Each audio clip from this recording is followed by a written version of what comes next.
habang pinaprito natin itong isda, ayan, pinafried itong fish, at prepare naman natin yung ibang ingredients. Ganon.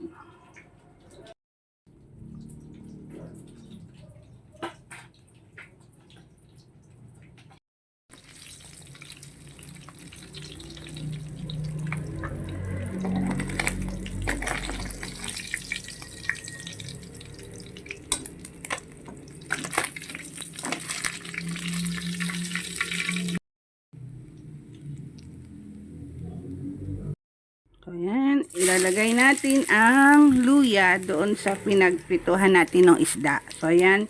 First, yung ginger. Then, yung ating garlic. Sabay-sabay na natin. Yan, garlic and onion.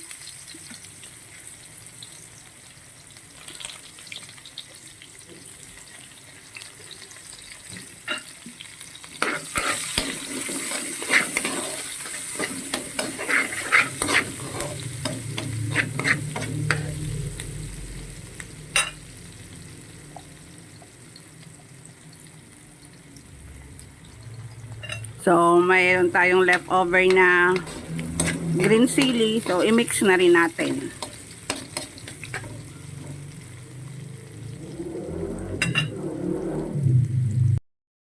Then, yung ating, yan, tomato. So, add the tomato. Tomato now is super expensive.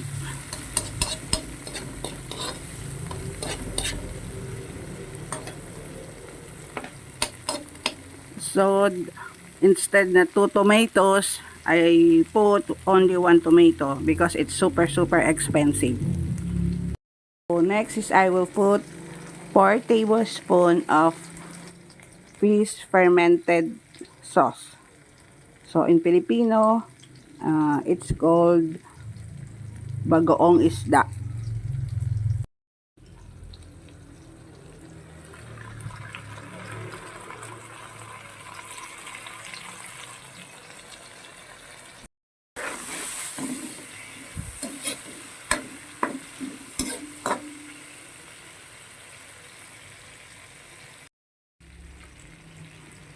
Then, I will put 1 glass po yung ginamit ko. 1 glass of water. So, ayan, kumukulo na. Ayan, it's already boiling. So, I will put first the tiger mushroom. Kasi, medyo mas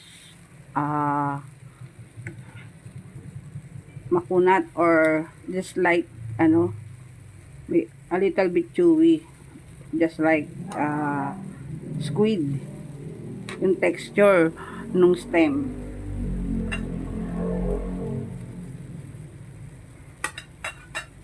And then sunod na rin natin yung shiitake mushroom together with the head of the tiger mushroom. Ayan, may kasama na siya together.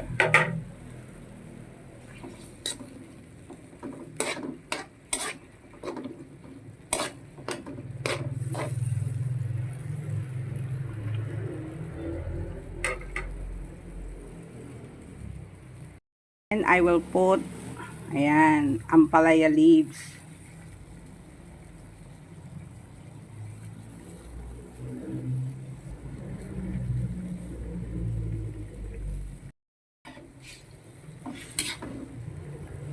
So, this recipe, natutunan ko tong recipe na to at natikman sa part ng Elocanja.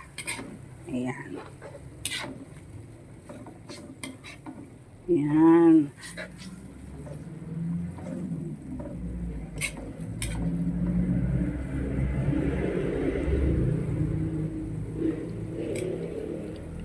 Yung iba, naglalagay sila ng mix na ayap, yung string beans na maiksi, na kulay dark green. Yan yung naka-mix. Then, lagay na rin natin yung fish on top. Ayan. para kumapit yung lasa ng fish dun sa sabaw, dun sa soup. Yan. So, sunod na rin natin ang other mushroom. So, again, ano nga yung pangalan nito? The kinds of mushroom. Bumili, hindi alam. Pero, itong kinds of mushroom na to, nakikita ko na rin to at nagamit ko dun sa nakakan. Ayan. Then, top with enoki. Ayan. So, kasi ito yung last na nilagay ko. Kasi mabilis lang itong maluto. Itong mushroom na to.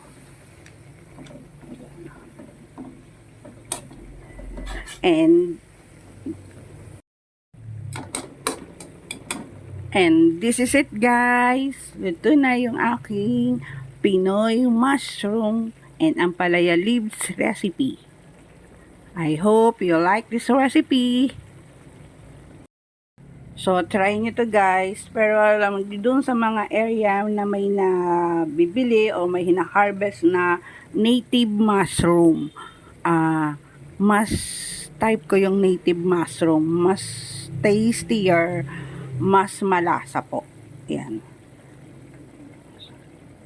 Yan. So, sana nagustuhan nyo itong recipe na ito. So, thank you for watching. And don't forget to like, share, and subscribe Ma'am Chicon's Daily Habits. Until sa susunod pa nating food adventure. Thank you, guys.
So, ito na yung aking version ng ampalaya leaves with mushroom and fried fish. Yan.